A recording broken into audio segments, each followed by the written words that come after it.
मैं भी आप सभी का स्वागत करती हूँ सिटी न्यूज मुजफ्फरपुर में। चलिए करते हैं शुरुआत आज की मुख्य खबरों के साथ। सिकंदरपुर ओपी के समीप सड़क धंसने से ट्रक पलटी, एक मजदूर की हुई मौत। आशुतोष शाही हत्याकांड मामले में नामजद अभियुक्त डॉलर वकील का जमानत न्यायालय ने किया रद्द। और मीनापुर थाना क्षेत्र में मेला देखकर लौट रहे मामा भांजे को अपराधियों ने गोली मारकर किया घायल। तो ये थी आज की मुख्य खबरें। अब खबरें विस्तार से। सिकंदरपुर ओपी के समीप सड़क धंसने से लोडेड ट्रक पलट गई, जिसमें एक मजदूर की मौत हो गई। सिकंदरपुर ओपी क्षेत्र के अखाड़ा घाट रोड स्थित एक निजी ट्रांसपोर्ट का ट्रक पलटने से एक व्यक्ति के दबे जाने को लेकर स्थानीय लोगों ने अखाड़ा घाट मुख्य मार्ग जमकर बवाल काटा। घटना की सूचना मिलते ही दलबल के साथ सिकंदरपुर के प्रभारी देवव्रत कुमार और 112 की पुलिस पहुंची। इधर ट्रांसपोर्ट कंपनी में काम करने वाले लेबर यूनियन और स्थानीय लोगों का आरोप है कि सुबह करीब 7 बजे घटना हुई थी, लेकिन अभी तक ट्रक को निकालने के लिए कोई बुलडोजर या किरान नहीं आया है। घटना के बाद ट्रांसपोर्ट संचालक ट्रांसपोर्ट बंद करके वहां से फरार हो गए। स्थानीय लोगों के अनुसार अखाड़ा घाट रोड के ही 50 वर्षीय वासुदेव सहनी है, जो कि करीब 20 वर्षों से ट्रांसपोर्ट में पालदारी यानी कि लेबर का काम करते हैं, जो शनिवार को सुबह ट्रांसपोर्ट के ही कैंपस में लगे ट्रक के सामान उतार रहे थे। इस दौरान मिट्टी के धंसने से ट्रक गड्ढे में पलट गई। घटना के बाद वासुदेव सहनी के परिवार वालों में मातम छाया हुआ है। करीब 5 घंटों के रेस्क्यू ऑपरेशन के बाद भी शव को बाहर निकाला गया। सिकंदरपुर ओपी पुलिस ने शव को अपने कब्जे में लेकर पोस्टमार्टम के लिए एसकेएमसीएच भेज दिया है। सूचना मिली थी कि 7:30 पौने 8 में जो है सूचना मिली थी कि एक ट्रक पलट गई है। उसी में जो है ना एक लेबर जो है मजदूर पलटने के क्रम में जो है दब चुका था और हम लोग आए। 5-6 घंटा खेती में 4 किरान आया। किरान से जो है सो ट्रक को सीधा किया गया, इसमें से मजदूर निकाला गया। कितने घंटा तक ऑपरेशन चला? लगभग 4-5 घंटा निकाल लिया गया। एक व्यक्ति था? हाँ, एक व्यक्ति। वासुदेव सहनी यहीं पे वो काम करते थे? हाँ, भाई हम कब से यहाँ काम कर रहे थे? बहुत दिन 20-25 साल से यही में काम किए। हाँ। वो तो पता नहीं है कैसे हम लोग मालूम से भी आए अंदर। हाँ। कहाँ पे रहते थे?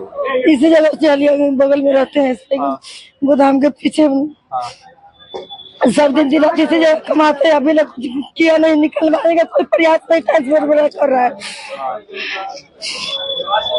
समझता है कैसे निकलेगा बॉडी उसमें से। जिंदा है भी चलेगा, उतना वजन पर तो जिंदा नहीं होंगे। आशुतोष शाही हत्याकांड मामले में डॉलर वकील की जमानत को न्यायालय ने रद्द कर दिया। आशुतोष शाही हत्याकांड मामले में एक नया मोड़ सामने आया है।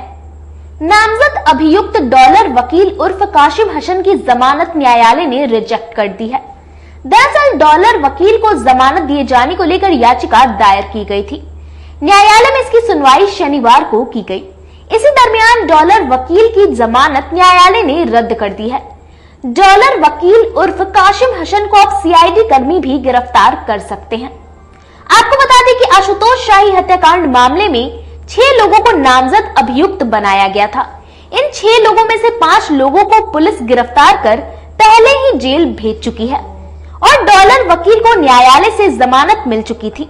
आशुतोष शाही के वकील ने बताया कि डॉलर वकील की जमानत के खिलाफ हम लोगों ने याचिका दायर की थी और सुनवाई के दौरान न्यायालय ने जमानत रद्द कर दी है। आज एक पिटिशनर सैयद कासिम हसन की ओर से दाखिल अग्रिम जमानत याचिका की सुनवाई हेतु निर्धारित थी। विद्वान न्यायालय एडीजे 20 मुजफ्फरपुर महोदय के यहाँ वही निर्धारित समय 12 बजे अग्रिम जमानत याचिकाकर्ता की ओर से अधिवक्तागण अपना पक्ष प्रस्तुत किया। उसके बाद एपीपी महोदय के द्वारा सरकार का भी पक्ष रखा गया। मेरे द्वारा पीड़िता की ओर से, सूचिका दीपंदिता की ओर से एवं मेरे साथ मेरे साथी भी थे, दिल्ली से आए हुए थे भाई लोकेश जी। हम लोगों की ओर से पीड़िता का पक्ष रखा गया और अनुसंधान के क्रम में जो बातें आई थी घटना के समय, चूंकि ये घटना जैसा कि आप जानते हैं कि पूर्णतः आपराधिक षड्यंत्र पर आधारित है, क्रिमिनल कॉन्स्पिरेसी के तहत यह नरसंहार किया गया है और नरसंहार के आई विटनेस या डूअर वहीं पे उपलब्ध थे, कारित करने वाले लोग भी थे, षड्यंत्र में शामिल लोग भी थे और उसी में जो ये पिटिशनर थे, इस पिटिशनर के जूनियर का जो स्टेटमेंट था, जूनियर का स्टेटमेंट प्रोसिक्यूशन का एफआईआर और प्रोसिक्यूशन स्टोरी को पूर्णतः सपोर्ट कर रहा था और हम लोगों ने इस क्रिमिनल कॉन्स्पिरेसी पर, पिटिशनर के इस कॉन्स्पिरेसी में पार्टिसिपेशन पर न्यायालय में अपना पक्ष रखा था और सभी पक्षों को सुनने के बाद विद्वान न्यायालय के द्वारा अग्रिम जमानत याचिका को खारिज कर दिया गया है। अब उनकी गिरफ्तारी के लिए अनुसंधानक विवेचक के द्वारा प्रयास किया जा रहा है। तो इस मामले में जो और आरोपी बनाए गए हैं उनके द्वारा एडीटी है। देखिए, अभी एक और लोगों का था, रंजय ओंकार सिंह के ओर से अग्रिम जमानत याचिका दाखिल की गई थी जो विद्वान न्यायालय एडीजे 20 में लंबित था, लेकिन उनकी ओर से उनके अधिवक्ता उपस्थित होकर समय ले लिए। हम लोग उसकी भी तैयारी में थे कि उसका भी पुरजोर विरोध करके आज ही अपना पक्ष रखेंगे और खारिज कराने का प्रयास करेंगे, लेकिन उनके अधिवक्ता के द्वारा समय ले लिया गया, इसलिए सुनवाई नहीं हुई। और एक जो काराधीन है विक्रांत कुमार शुक्ला उर्फ बिक्कू शुक्ला, उनकी ओर से नियमित जमानत याचिका दाखिल की गई है जिसकी सुनवाई विद्वान जिला एवं सत्र न्यायाधीश महोदय मुजफ्फरपुर के यहाँ है। अब उस पर शाम में पता चलेगा कि उसका क्या ट्रांसफर होगा या उन्हीं के यहाँ रेगुलर भी सुनवाई हो। सैयद कासिम की गिरफ्तारी का क्यों लगा, मतलब उनके जो कासिम जी को लेकर? कासिम जी के में हुआ ऐसा था कि इनका जो जमानत याचिका, अग्रिम जमानत याचिका दाखिल किया गया था, दाखिल करने के समय सैयद कासिम पुलिस के अभिरक्षा में कहिए कस्टडी में उनका इलाज चल रहा था। पुलिस के द्वारा गिरफ्तार किया गया था उनको 24 तारीख को ही, जैसा कि अदर सीट में भी है। माननीय सीएम साहब का जो केस रिकॉर्ड है उसमें भी ऐसा विदित होता है कि नहीं, इनकी गिरफ्तारी हुई थी। हम लोगों ने बजाकर नकल निकाला था, कोर्ट रिकॉर्ड है और कोर्ट रिकॉर्ड पर, कोर्ट के ऑर्डर पर फुल फेथ होती है, फुल क्रेडिबिलिटी होती है। लेकिन इस बात को छुपाते हुए इनके द्वारा अग्रिम जमानत याचिका दाखिल कर दिया गया। अब अग्रिम जमानत याचिका दाखिल कर दिया गया और तथ्यों को छुपाते हुए विद्वान जिला एवं सत्र न्यायाधीश महोदय से नो कोर्सिव स्टे का आदेश ले लिया गया। हम विद्वान जिला एवं सत्र न्यायाधीश महोदय के द्वारा नो कोर्सिव स्टे के आदेश के बाद इस मामले को एडीजे 14 साहब के यहाँ स्थानांतरित कर दिया गया था। तो एडीजे 14 साहब नो कोर्सिव स्टे के ऑर्डर के आलोक में प्रोविजनल बेल दे दिए थे। इसलिए दे दिए थे कि पिटिशनर को 24 तारीख को, 24 जुलाई को गिरफ्तार करने के बाद उसका इलाज कराया जा रहा था। जब वो ठीक हो गया, पिटिशनर को लाना था, थाना पर लाया गया पटना से, तो पिटिशनर की ओर से इस बात को रखा गया था कि हमको नो कोर्सिव स्टे का ऑर्डर है। पुलिस का कहना था 24 तारीख और कोर्ट रिकॉर्ड से लगा था 24 को गिरफ्तार हो चुके हैं।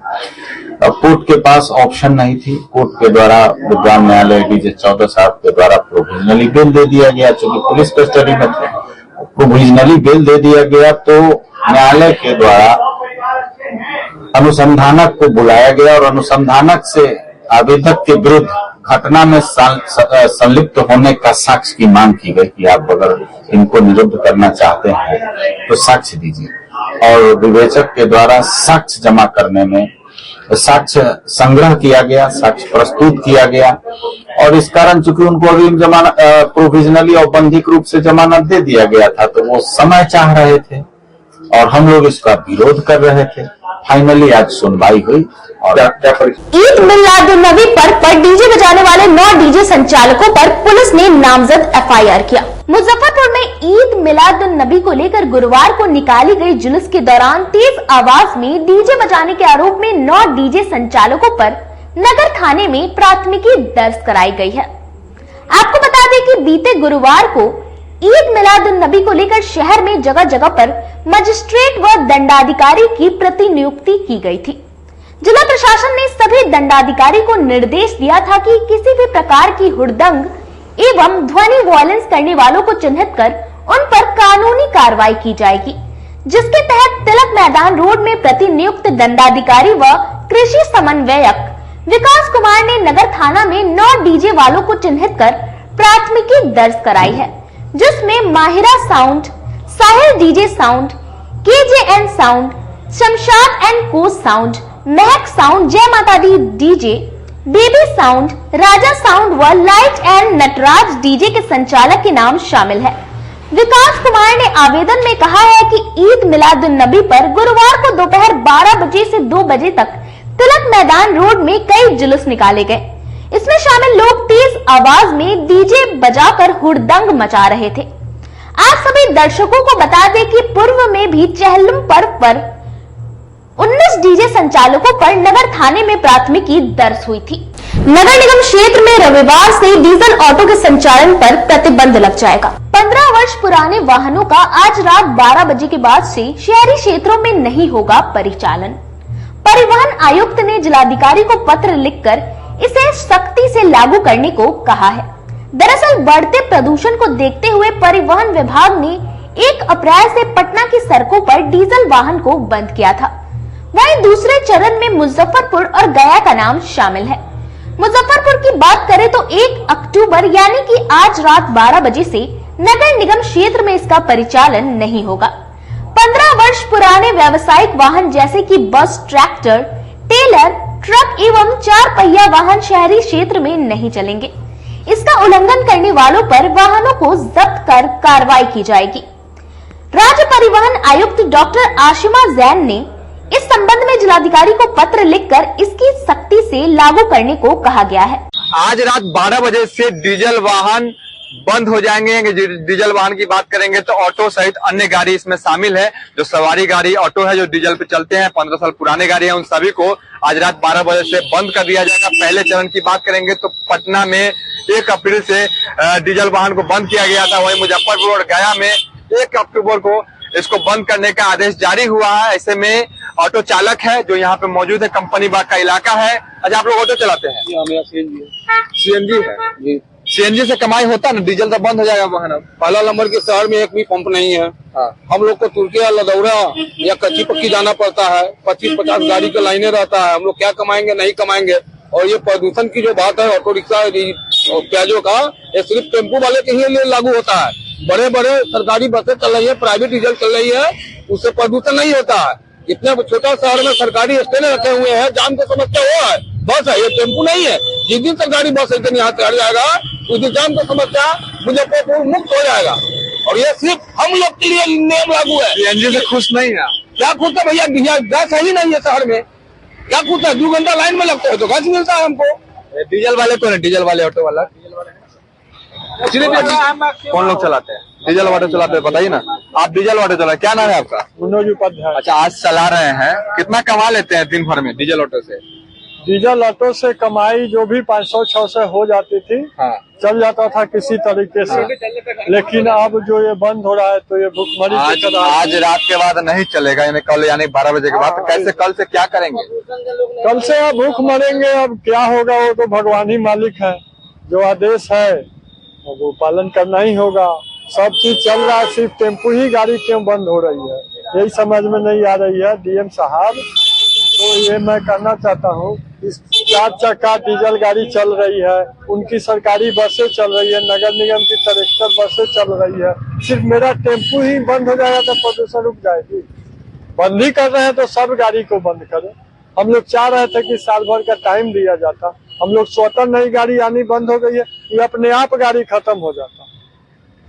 समझ गए ना, यही मैं कहना चाहूंगा कि हम लोग बेरोजगार हो जाएंगे, कम से कम साल भर की टाइम हम लोग को दे देते तो बहुत उनका धन्यवाद होता। तो देखिए कि प्रदूषण को मुक्त बनाने के लिए मुजफ्फरपुर शहर में ये बड़ा आदेश जारी किया गया है और कहीं न कहीं जो ऑटो चालक है, डीजल ऑटो चालक, उनका दर्द बयां को आप सुन रहे थे। करीब बताया जा रहा है करीब 4300 डीजल ऑटो है जो आज रात 12 बजे से बंद हो जाएंगे। तो ये आप तस्वीर देख रहे हैं मुजफ्फरपुर के कंपनी बाग से। बन रही है सिटी न्यूज के साथ, तब तक के लिए मैं अभिषेक रंजन आपसे लेता हूं विदा। नमस्कार। मुजफ्फरपुर में 2 जिलों से शादी के लिए आए प्रेमी प्रेमिका का समरनाले परिसर में हाई वोल्टेज ड्रामा। बक्सर का लड़का और दरभंगा की लड़की शादी करने के लिए पहुंच गए मुजफ्फरपुर, जिसके बाद रजिस्ट्री ऑफिस के समीप लड़की के परिवार वाले भी पहुंच गए। लगभग आधे घंटे तक समरनाले परिसर में हाई वोल्टेज ड्रामा होता रहा। इसे देख एसएसपी ऑफिस में तैनात जवानों ने दोनों पक्षों को समझा बुझाकर लड़का और लड़की को अपनी रक्षा में लेकर नगर थाने की पुलिस को सूचना दी। थाने की पुलिस दोनों को पुलिस अभिरक्षा में लेकर थाने ले गई। पुलिस की पूछताछ में युवक ने बताया कि वह 3 वर्षों से एक दूसरे से प्यार करते हैं और दोनों की मुलाकात एक नेटवर्क कंपनी में काम करने के दौरान हुई थी। साथ ही युवक ने बताया कि कुछ दिन पूर्व हम लोगों ने मंदिर में शादी कर ली है और कोर्ट में शादी करने के लिए मुजफ्फरपुर आए थे। वहीं नगर थाने की पुलिस का कहना है कि दोनों बालिग हैं, इसलिए पूछताछ के बाद दोनों को उनके परिजनों को सौंप दिया गया है। दुर्गा स्थान मंदिर परिसर में शुक्रवार की देर रात पूर्णमासी पर माता की महाआरती की गई। गोला रोड स्थित दुर्गा स्थान मंदिर में शुक्रवार को पूर्णिमा के अवसर पर महाआरती का आयोजन किया गया। मंदिर प्रांगण में 101 दीपों से ओम बनाकर दीप प्रज्वलित किए गए। इस महाआरती में हजारों श्रद्धालुओं ने बढ़ चढ़कर हिस्सा लिया और पुण्य के भागीदारी बने। वहीं मंदिर के सचिव सुबोध कुमार ने बताया कि हर पूर्णिमा की पूर्णिमा मंदिर में महाआरती का आयोजन होता है और महाप्रसाद का भी वितरण किया जाता है। यह विगत 1 वर्ष से यह महाआरती का आयोजन किया जा रहा है। पूर्णिमा के दिन हर पूर्णिमा के दिन महाआरती का आयोजन होता है, महाप्रसाद होता है। कितने वर्षों से ये किया जा रहा है? 4 महीना से हो रहा है। हर पूर्णिमा के पूर्णिमा महाआरती की जाती है। हर पूर्णिमा दुर्गा स्थान मंदिर के प्रांगण में मंदिर कमेटी के द्वारा किया जाता है। समरनाले सभा कक्ष में एसडीओ पूर्वी और डीटीओ ने सड़क सुरक्षा समिति की बैठक की। शनिवार को जिला सभागार में बिहार सड़क सुरक्षा परिषद संशोधन नियमावली सुरक्षा 2022 के अंतर्गत जिला सड़क सुरक्षा समिति की बैठक की गई। सभी ट्रैफिक थानों को नियमित रूप से नियमानुसार चालान काटने का निर्देश दिया गया। कुछ थानों के द्वारा चालान कम काटी जा रही है। कल से शहरी क्षेत्रों में डीजल और पेट्रोल वाहनों के परिचालन पर पूर्णतः प्रतिबंध लग जाएगा। साइन बोर्ड के संदर्भ में निर्देश दिया गया कि स्थलीय भ्रमण कर आवश्यकता अनुसार स्कूल का साइन बोर्ड निर्धारित स्थलों पर लगाया जाए। ब्लैक स्पॉट पर कार्रवाई की समीक्षा की गई, जिसमें 18 ब्लैक स्पॉट पर कार्रवाई की गई। शेष 22 ब्लैक स्पॉट तथा वर्तमान में दुर्घटना जिसमें 3 या उससे अधिक व्यक्तियों की मृत्यु हुई है, वैसे स्थलों पर यथाशीघ्र कार्रवाई करने का निर्देश दिया गया। बैठक में ग्राम पंचायत, नगर परिषद एवं नगर निगम में सड़क दुर्घटना में मृत आंकड़ों की समीक्षा की गई, जिसमें सर्वाधिक मामलों को ग्रामीण क्षेत्रों में पाए गए। इस प्रकार ग्रामीण क्षेत्रों के थाना अध्यक्षों को हेलमेट सीट बेल्ट कवरेज हेतु निर्देशित करने की आवश्यकता है, यह बताया गया। बैठक में जिला परिवहन पदाधिकारी, अनुमंडल पदाधिकारी, पूर्वी पश्चिमी, डीएसपी मुख्यालय आदि उपस्थित रहे। हमारे प्रत्येक मंथ जो है रोड सेफ्टी की बैठक होती है, उसी का है कि दुर्घटना कैसे रुकेगी, बस उसी की ही बैठक थी। सर आज रात 12 बजे से सर पुराने गाड़ी का प्रचलन भी बंद होने की बात आ रही है। ये तो गवर्नमेंट का नोटिफिकेशन आप पहले से ही जान रहे हैं कि आज मध्यरात्रि से ये बंद हो जाएगा। सर ये नाबालिग लड़के लोग जो गाड़ी चला रहे हैं, ऑटो रिक्शा चलाते हैं, ई रिक्शा चलाते हैं, उनके लिए सर क्या उसके लिए प्रावधान है, फाइन हो रहा है। हम लोगों ने अभियान चलता रहा, ट्रैफिक डीएसपी साहब सबके यहाँ से फाइन हो रहा है, संज्ञान में आते ही सबका फाइन किया जाए। मीनापुर थाना क्षेत्र में मेला देखकर लौट रहे मामा और भांजे को अपराधियों ने सरेआम गोली मारकर घायल कर दिया। शुक्रवार की देर रात बेखौफ बदमाशों ने मेला देखकर लौट रहे मामा और भांजे को गोली मार दी। आनंद फानंद में दोनों घायलों को गंभीर अवस्था में एसकेएमसीएच में भर्ती कराया गया है, जहां गंभीर अवस्था में दोनों का इलाज चल रहा है। मामला मीनापुर थाना क्षेत्र का है, जहां मानिकपुर गांव में श्री महावीर झंडा मेला पूजा समिति की ओर से मेले का आयोजन किया गया था। मेले में मानिकपुर गांव के ही राकेश सहनी अपने भांजे अनिल सहनी के साथ देर रात मेला देखकर घर लौट रहे थे, तभी बदमाशों ने गोली फायरिंग कर दी, जिसमें दोनों को पैर में एक गोली लगी है। दोनों का गंभीर अवस्था में SKMCH में इलाज चल रहा है। राकेश सहनी मुंबई में मजदूरी करते हैं, कुछ दिनों पहले गांव आए थे। दूसरा घायल अनिल सहनी सिवाय पट्टी थाना क्षेत्र के हरशेर गांव के रहने वाले हैं, जो कि एक मिल में मजदूरी का काम करते हैं। घटना के बाद इलाके में हड़कंप मचा हुआ है, वहीं परिजन सदमे में हैं। वहीं घायलों ने बताया कि गोली मारने वाले शख्स पड़ोस के ही गांव के रहने वाले पंकज सहनी हैं। पूर्व में भी उनसे विवाद रहा है। पूरे मामले पर पूर्वी DSP सरयार अख्तर ने कहा कि पुलिस घटना की छानबीन कर रही है। जा रहे थे उदित सहनी को छोड़ने, मानिकपुर मेला से जा रहे थे उदित सहनी को छोड़ने। मानिकपुर और बंगुल के बीच में माई स्थान है, वहाँ पे चौर है, वहीं पे मतलब फायरिंग करने लगा। 3 फायरिंग किया वहाँ पे। हम 4 जन थे, अपने गांव का था, एक उदित सहनी था। 4 जन था, 3 जन मेरे इधर का और एक उदित सहनी को छोड़ने जा रहे थे। फायरिंग किया गोली, तो एक हमको लगा, एक मेरे भांजे को लगा पैर में। माने कि किस लूटपाट भी किया है क्या? नहीं। आप क्या चीज़ से थे? हाँ, आप क्या चीज़ से थे? पैदल थे हम। कहाँ से जा रहे थे? मानिकपुर से बंकुल छोड़ने जा रहे थे उदित सहनी को। अच्छा, किसको गोली लगा? हमको लगा है और मेरे भांजे को लगा है। कितनी गोली लगी है? एक हमको लगा है, एक भांजे को लगा है। भांजे का क्या स्थिति है? भांजे की स्थिति गड़बड़ है, वो हड्डी में जाके फंस गया है। प्रशासनिक कार्रवाई कुछ अभी तक? कुछ नहीं हुई है। घटना कब का है? घटना कल का है, आज 2 बजे रात का है। लगभग 2-2:30 बजे थाने को सूचना मिली थी कि मीनापुर थाना अंतर्गत कहीं पे गोली चली है, जिसमें 2 लोग घायल हुए हैं। सूचना के उपरांत थाने की गश्ती गाड़ी वहां पे पहुंची, लेकिन वहां पे किसी को नहीं पाया गया। आसपास से पूछताछ किया गया, कुछ पता चल नहीं पाया। बाद में पता चला कि 2 लोग जो है SKMCH में भर्ती हैं, एक राकेश सहनी और एक अनिल सहनी। तो इन लोगों को गोली लगी है, अभी फर्द बयान नहीं हुआ है, उसमें एक का अभी इलाज भी चल रहा है। फर्द बयान देने के बाद अग्रतर कार्रवाई की जाएगी, कौन लोग इसमें शामिल थे, कौन लोग हैं, इसके लिए फिर हम लोग प्राथमिकी दर्ज करके अग्रतर कार्रवाई करेंगे। अब तक सर परफॉर्मेंस दृष्टया क्या लग रहा है? अभी तो हम लोग को घटना स्थल से तो कुछ पूछताछ में कुछ पता नहीं चल पाया है। अभी उन्होंने कोई स्पष्ट बयान भी नहीं दिया है, तो बयान आने के बाद ही कार्रवाई की जाएगी या कोई भी बात हम स्पष्ट तौर पे कह पाएंगे। यहाँ समाचार छोटे से ब्रेक का, बने रहिए हमारे साथ, देखते रहिए सिटी न्यूज मुजफ्फरपुर। अपने सपनों के आशिया को दे एक नई पहचान माँ भवानी डेकोर प्राइवेट लिमिटेड के साथ, जो है ऑथराइज्ड डिस्ट्रीब्यूटर ऑफ कचारिया। देश की मिट्टी से बनी टाइल से देश को बनाते हैं, और जहां मिलती है सभी प्रकार के Indian and imported granite, marble, sanitary एवं कोटा स्टोन का अनोखा एवं आकर्षक संग्रह। माँ भवानी डेकोर प्राइवेट लिमिटेड मतलब a complete floor solutions. New 0 mile Dadar road Muzaffarpur. Call 9934753111। जिले की शान बन चुकी बाबा लहठी अब लोगों की जरूरत बन चुकी है। अत्याधुनिक रेंज और भरोसे को समेटे हुए लोगों के लिए नई नई डिजाइनर लहठी उतारते रहते हैं। ऐश्वर्या राय बच्चन सचिन तेंदुलकर की पत्नी से लेकर न जाने कितने सारे नामी हस्तियां इस लहठी के दीवाने हो चुके हैं। लोगों के साथ ने ही बाबा लहठी की पहचान देश से लेकर विदेश तक बनाई है। ऐसा साथ बनाए रखने के लिए आप लोगों का तहे दिल से धन्यवाद।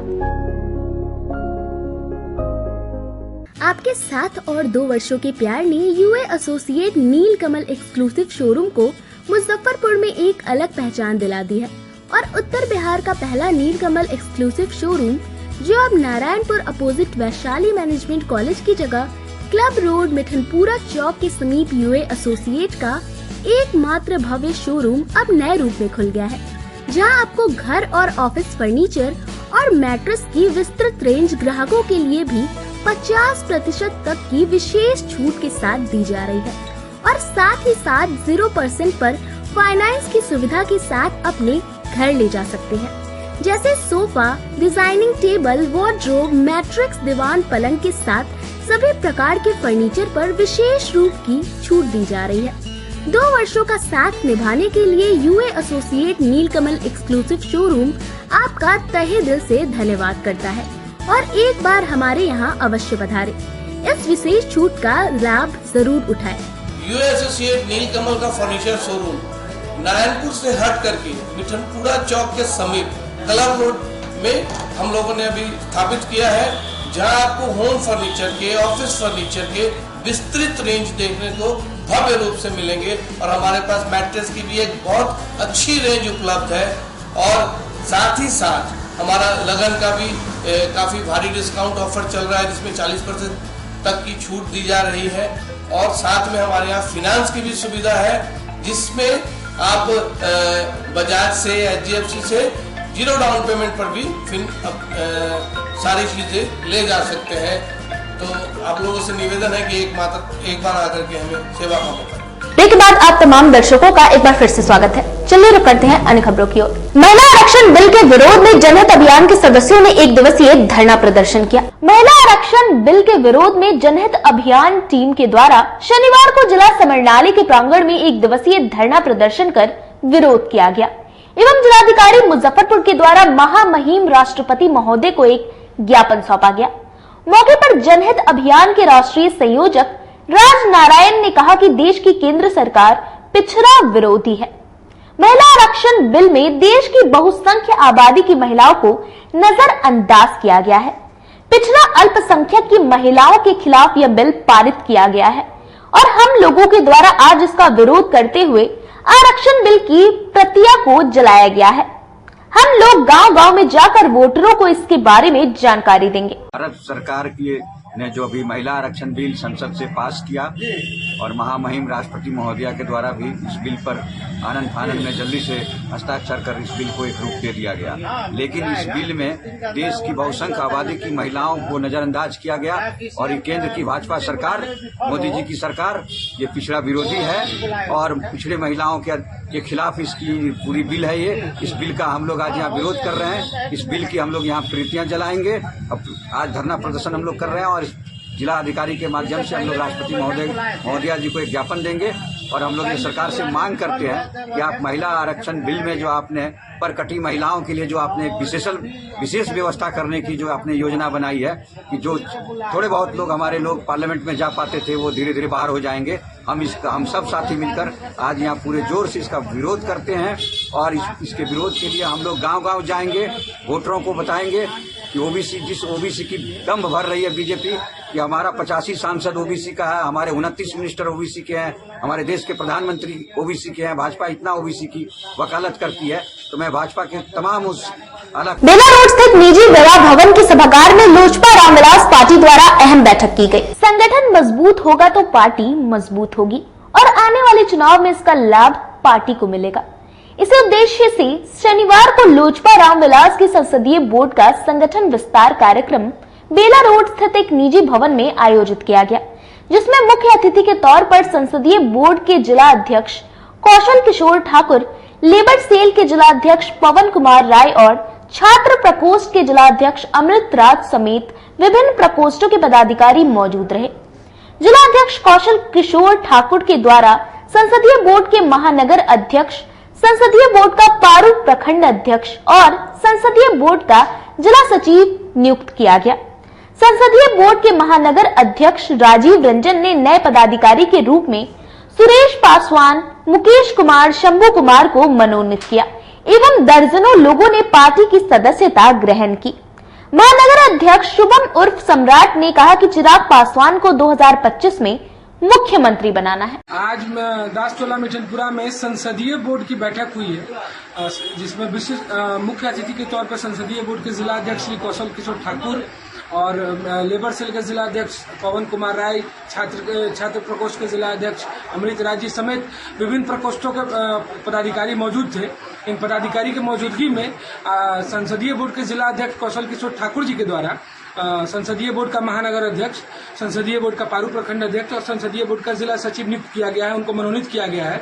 साथ ही साथ जो महानगर अध्यक्ष राजीव रंजन जी हैं, उनके साथ कई दर्जनों साथियों ने, बहुत पुराने साथी जिन्होंने एक समय पार्टी के साथ थे लेकिन उसके बाद पार्टी से किसी कारणवश अलग हो गए थे, उन लोगों को चुन चुन कर राजीव रंजन जी ने पार्टी से जोड़ने का काम किया है। वो सब लोगों ने आज पार्टी की सदस्यता ली है और कुछ दिनों में उनको भी पार्टी के मनोनीत पदाधिकारी के रूप में राजीव रंजन जी नाम। बोर्ड के जिला अध्यक्ष हमारे बड़े भाई कौशल किशोर ठाकुर उर्फ चुलबुल ठाकुर जी संगठन का विस्तार, आज अपने संगठन का विस्तार किए हैं। और हमारे नेता चिराग पासवान जी का भी यही सपना है कि संगठन को मजबूत करना है। संगठन मेरा मजबूत होगा, पार्टी हमारी मजबूत होगी तो हम पूरे बिहार में 2025 में राज करने का सोचेंगे। और हम राज नहीं, हम अपने बिहार वासियों को अगले समय में जो है रोजगार, शिक्षा, स्वास्थ्य, इस सभी विषयों पर अच्छे काम कर उनका बिहार को आगे बढ़ाने का सपना। आज का कार्यक्रम जो हम लोग का है वो महानगर अध्यक्ष मुजफ्फरपुर पार्लियामेंट्री बोर्ड के राजीव रंजन जी को नियुक्त किया गया है। और राजीव रंजन भाई के साथ उनके जो और भी प्रखंड के कमेटी, जिला कमेटी में 2-3 लोग को ज्वाइनिंग मिली है। और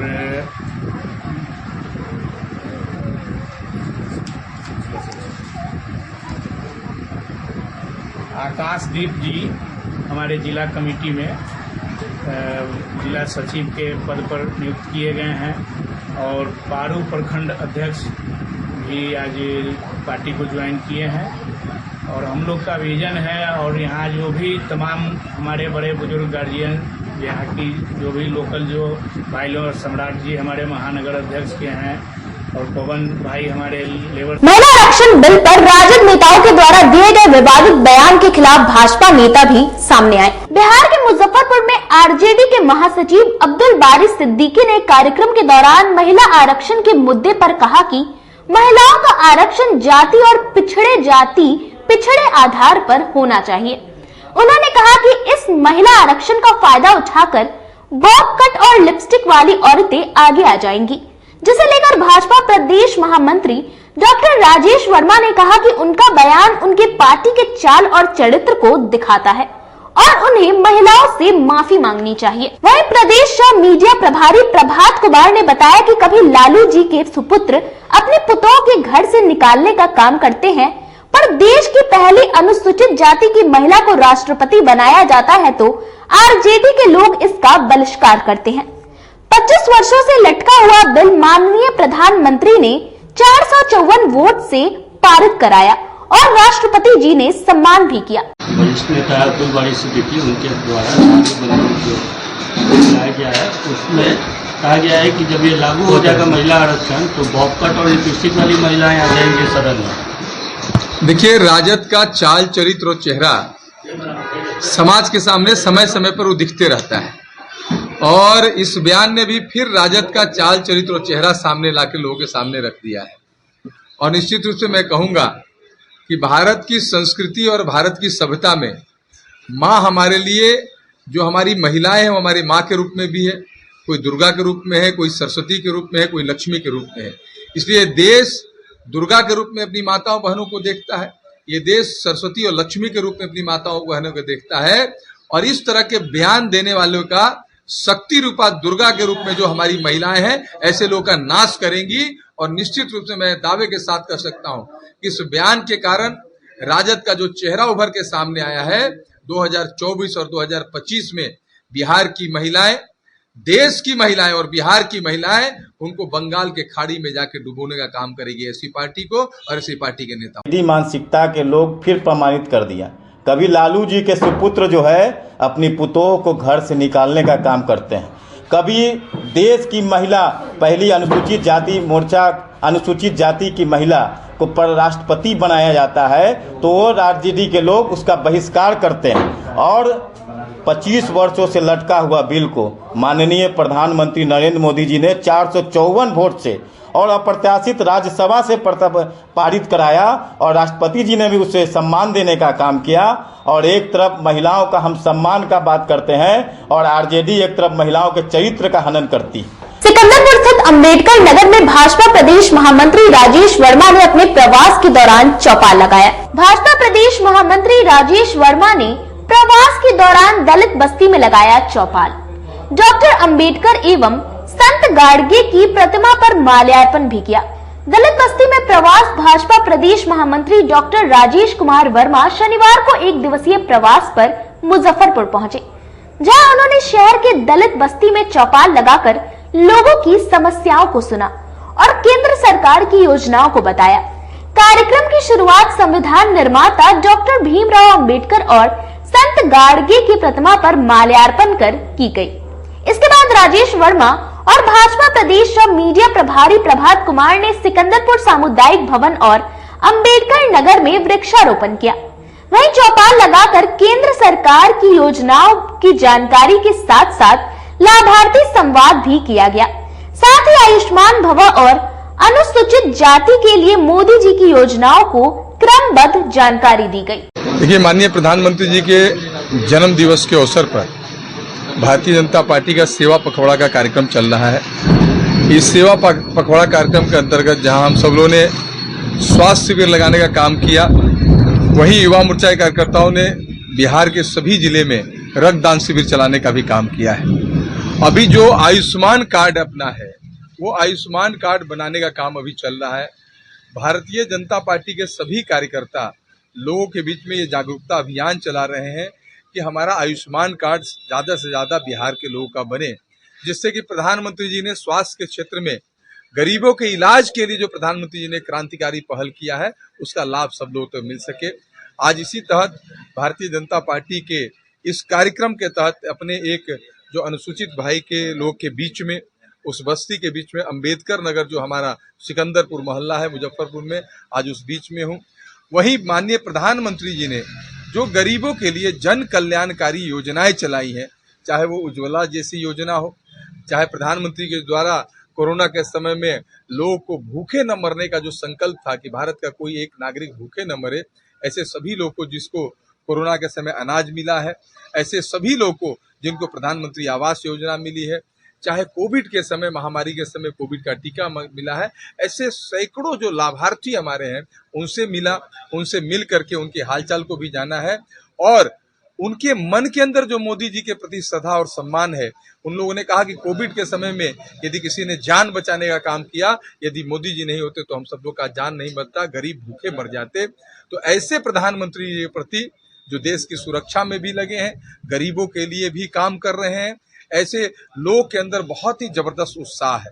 और मैं तो देख रहा हूं कि मैं जितना योजनाओं के बारे में बताता हूं, उससे ज्यादा योजनाओं की जानकारी उन लोगों के पास में भी है।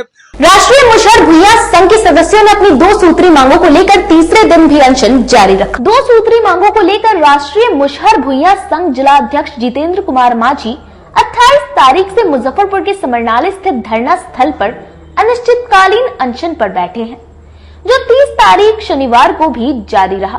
वहीं अनशनकारी की हालत भी बिगड़ने लगी है। जिलाध्यक्ष जितेंद्र कुमार माझी ने बताया कि राज्य सरकार ने महादलितों को शिक्षा से जोड़ने के लिए शिक्षा सेवक की बहाली निकाली थी।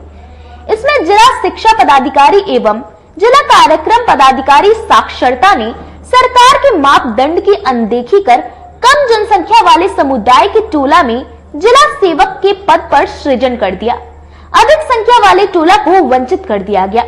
संघ की मांग है कि इसकी समीक्षा कर फिर से शिक्षा सेवक की बहाली कर पद का सृजन किया जाए। साथ ही मत्स्य विभाग में रोजगार सृजन कर दलित जाति के लोगों को जल कर में भागीदारी दी जाए। साथ ही कहा कि आज अनशन का तीसरा दिन है, लेकिन कोई पदाधिकारी वार्ता करने के लिए अभी तक नहीं आया है। आज हमारा तीसरा दिन है। हम 28 तारीख से कंटिन्यू अनशन पर बैठे हुए हैं। आज तीसरा दिन है।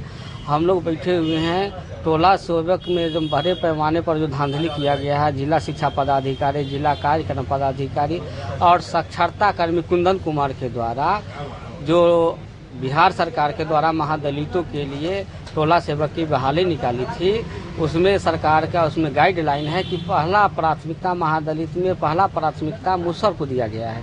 क्योंकि इसलिए दिया गया है कि मुसहर हर दृष्टिकोण से कमजोर है, समाज के सबसे निचले पावदान पर है, सामाजिक रूप से, आर्थिक रूप से, राजनीतिक रूप से और शैक्षणिक रूप से सबसे निचले पावदान पर है समाज का। इसलिए सरकार प्राथमिकता दिया है कि पहला प्राथमिकता मुसहर को दिया जाए, उसके बाद अगर बचता है तो अदर जो लोग हैं उसके बाद महादलित में उनको मिला जाए। लेकिन जिला शिक्षा पदाधिकारी, जिला कार्यक्रम पदाधिकारी, साक्षरता कर्मी कुंदन कुमार के द्वारा पैसा लेकर के, पैसा के बल पर जहां जहां उनको पैसा का व्यवस्था हुआ सीट वही सेटिंग किए हैं। जो नियम, जो इतना भी सरकार का नियम है, गाइडलाइन है, उसको ताक पर रख करके अपने मनमाने ढंग से सीट का निर्माण किया है। गाइडलाइन कहता है कि पहले महादलित टोला को सर्वेक्षण करे, सर्वेक्षण करने के बाद बहुलता का निर्धारण करे और निर्धारण के बाद बहुलता के आधार पर उस जो जिस जात की बहुलता है उसको प्राथमिकता के आधार पर उसको बहाली करना है। लेकिन ये जिला शिक्षा पर खबरों का सिलसिला यही होता है समाप्त। अब मुझे और मेरी पूरी न्यूज टीम को दीजिए इजाजत। कल फिर मिलेंगे आपसे शहर की तमाम खबरों के साथ। नमस्कार।